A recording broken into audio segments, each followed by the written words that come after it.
என் பேர் ஹசீனா பேகம். கோலாம்பாடியிலேருந்து வந்திருக்கோம். கூட்டுப்பட்டாவில் இருக்கிறத நாங்கள் தனிப்பட்டாவா வேணும்னு சொல்லிட்டு இந்த உங்களுடன் ஸ்டாலின் முகாமுக்கு நாங்கள் வந்திருக்கோம். எழுதி கொடுத்துருக்குறோம். இங்கே வந்து ஒரு ஒரு துறையிலையுமே எங்களுக்கு நல்ல ஒரு கைன் பண்ணாங்க, நல்ல ஒரு ஒத்துழைப்பு கொடுத்தாங்க. அதில் வந்து எங்களுக்கு எந்த ஒரு சிரமமுமே இல்லை. உங்களுடன் ஸ்டாலின் முகாம் வந்து எங்களுக்கு ரொம்ப ரொம்ப ரொம்ப ரொம்ப பெனிஃபிட்டாக இருக்குது.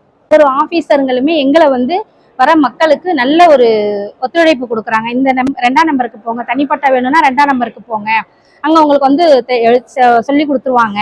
நம்மளுக்கு தெரியாததை அதை தெளிவாக நம்மளுக்கு சொல்கிறாங்க. மனுவுமே அதே மாதிரி நம்மளுக்கு ஃப்ரீயாக தான் கொடுத்து எழுதி கொடுத்துட்றாங்க. இல்லை இந்த முகாம் எங்களுக்கு தெரியலை அப்படின்னு சொல்லிட்டு சொன்னால் நாங்கள் வந்து பெரம்பலூர் டிஸ்ட்ரிக்ட் தான் போகணும், கலெக்டர் ஆஃபீஸ்க்கு போகணும்.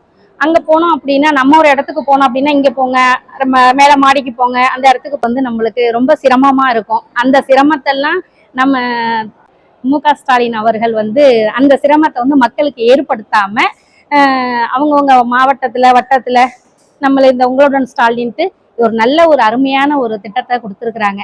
தையல் மிஷின் வேணும், என்ன நம்மளுக்கு வேணுமோ இந்த முகாமில் வந்து எழுதி கொடுக்கலாம் அப்படின்னு சொல்லிட்டு சொல்லியிருக்காங்க. நம்மளுக்கு தேவைகள் என்னவோ தனிப்பட்டா, இபி லைனு, தையல் மிஷினு, மாற்றுத்திறனாளிகளுடைய இது, அப்புறம் பிள்ளைங்க கவர்மெண்ட் ஸ்கூலில் படிக்கிறாங்க இல்லைங்களா, அந்த அவங்களுக்கு ஸ்காலர்ஷிப் காசு மாதம் மாதம் கொடுக்குற கவர்மெண்ட் தொகை, அது எல்லா இதுக்குமே இங்கே வந்து முகாம் போட்டிருக்காங்க. அது நம்மளுக்கு என்ன தேவையோ அந்தந்த இதை நம்ம வாங்கி, நம்ம மனு மட்டும் வாங்கி நம்மளுக்கு என்ன தேவையோ கோரிக்கை கொடுத்தோம் அப்படின்னா உங்களுடன் ஸ்டாலின் நம்மளுக்கு அதை வந்து தெளிவாக செஞ்சு கொடுக்குறாங்க.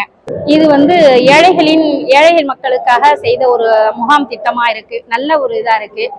இந்த முகாமை அறிவித்து நம்ம தமிழ்நாட்டு முதலமைச்சர் அவர்களுக்கு மனமார்ந்த நன்றியை சொல்லிக்கிறேன். வாழ்த்துக்கள்.